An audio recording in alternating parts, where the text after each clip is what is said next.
ধানমন্ডি 32 নম্বরে public toilet করব। ওরা হইলো এই দেশের লোক না, এরা হইলো মনে করেন ইয়ার পেতাক্তা পাকিস্তানের।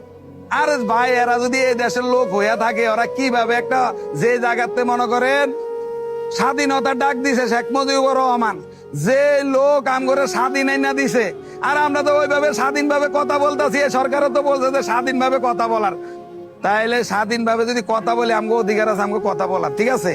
তাইলে এরা কিভাবে ধানমন্ডি 32-এর ইয়া করতে চায়? আরে ভাই আমরাও তো তাইলে মনে করেন এই মতিঝিল গ্রামীণ ব্যাংক বানাইছে, উড়ারও ভাঙ্গো আমরা পাবলিক টয়লেট বানাবো, গরু ঘর বানাবো, সাধারণ পাবলিক।